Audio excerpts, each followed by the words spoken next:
This is like very impressive. Like I feel like you need to like show people.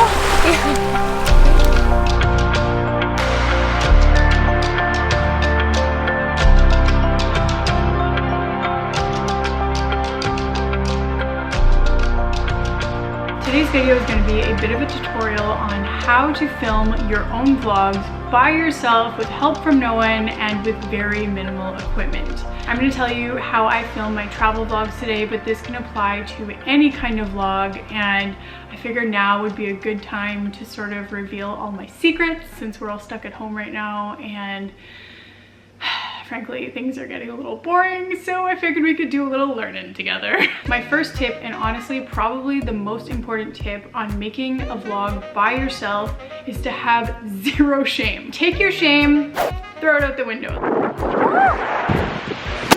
Can't leave you there.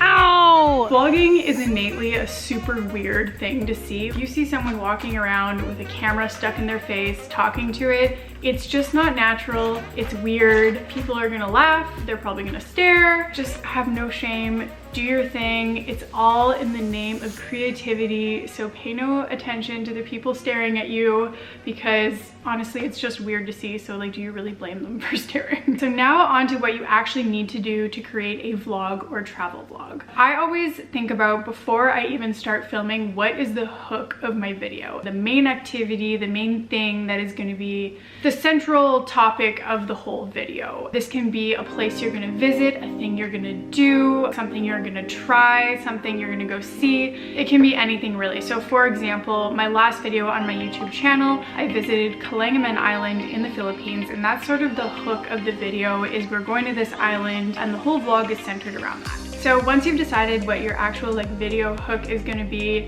the next thing you need to do is just get out there and start filming. Let's do it. So when I'm filming, there's two main categories of, I guess, like shots that I like to get. One is talking clips and the other one is B-roll. So for talking clips, there's two different kinds that I like to do. One is informational clips, where I'm saying where I'm going, what I'm doing, what people can expect to see in the video, as well as useful information such as pricing, how to get there, things to note, stuff they don't tell you online. And then the other talking clips, where you're just like holding the camera, talking to the camera and having everyone stare at you like you're a total freak, are reaction clips. I like to give like really authentic reactions about how I'm feeling when I'm traveling somewhere and what the experience is like for me, why specifically I like it. If I do voiceovers later, in my experience doing them, it doesn't sound very natural and it doesn't sound very authentic. So I like to film reaction clips while you're there versus being like, oh, I'll just voice over it later. I think in the moment is always better. B-roll is the second category of footage that you are going to want to get. B-roll is basically like a fancy film people word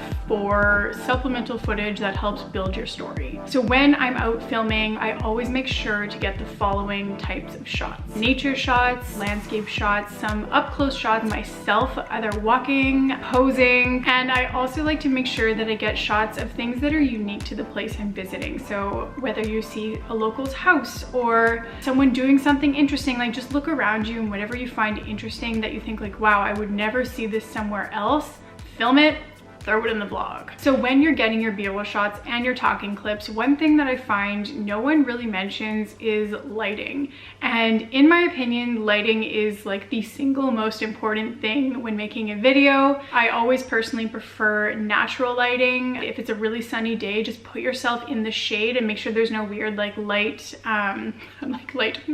patches on your face. For me, that's what I think is the most ideal lighting. Usually direct sunlight is pretty harsh and you kind of want to avoid it, but honestly, when travel vlogging, it's like kind of impossible to avoid direct sunlight because usually you're just on the beach and that's what it is. Let's move on to equipment. The number one most important thing that you're gonna need if you want to make travel vlogs or any sort of vlog by yourself, a Bendy tripod. I'm telling you, this bad boy is a lifesaver, and that is how I get all of my shots when I'm like posing on the beach, doing whatever I'm doing. You can attach it to a tree, you can attach it to a pole, so you can get different angles. Like if you're always setting it on the ground, it's always gonna be at the same angle. So I like to try and attach it to different things. Just gotta get creative. Honestly, this is like my BFF instead of like a real human BFF.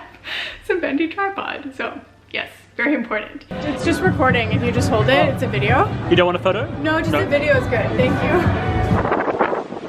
Thank you. Perfect. Could you guys help me take a little video? And moving on to what camera you should use, I'm a big believer in using what you already have. I don't think that you should drop in and spend a ton of money on a super expensive camera. I just don't think it's necessary in today's day and age. So I'm actually going to show you the camera that I started vlogging with, and that is the Nikon D7x100. It's an incredible photography camera, absolutely terrible vlogging camera, but I forced myself when I wanted to start vlogging to vlog with what I had, and this is what I had, and I made it work. And once I had maxed out this, I upgraded to the Canon G7x, which is what I'm currently filming on right now. And whenever people see what I'm filming on, they're always super surprised and impressed that I do all my videos on this little guy. A great way to maximize the equipment you already have is through Skillshare. I'd like to thank Skillshare for being the sponsor of today's video. You guys are awesome, and I'm so excited about this partnership. Skillshare is an online learning community with thousands of classes for creative and curious people, and personally, creativity is a huge form of self-care for me. It is so essential. So my hope with partnering with Skillshare is that I inspire you to get creative as well. A class I took on Skillshare that I really loved was on iPhone filmmaking and how to make cinematic video with just your iPhone. Caleb Babcock and Niles Gray did such a good job. I learned so much and was super impressed with how cinematic and beautiful videos can look using just your iPhone. It was incredible. So I really do recommend that class. Skillshare also has classes on literally everything from photography to videography to marketing to productivity, and there are no ads on their platform because it is designed specifically for learning. It's less than $10 a month with an annual subscription, and the first 1,000 people who click the link in my description will get a 2-month free trial of premium membership so you can explore your creativity. Those would be my main tips on how you can make your own solo travel vlog or solo vlog, solo at home vlog. So I really hope you guys liked today's video. I hope you found something useful in there. This is, I don't know, I think this is something that I would have really liked to have watched when I started vlogging. So if you're thinking about getting into it, c'est la vie. Feel free to comment below if you have any further questions that you would like answered. And that is all for today's video. Thank you for watching. Make sure you leave this video a thumbs up, say hi in the comments, turn on the notification bell so you can see when I'm posting new videos. Talk to you very soon. Bye.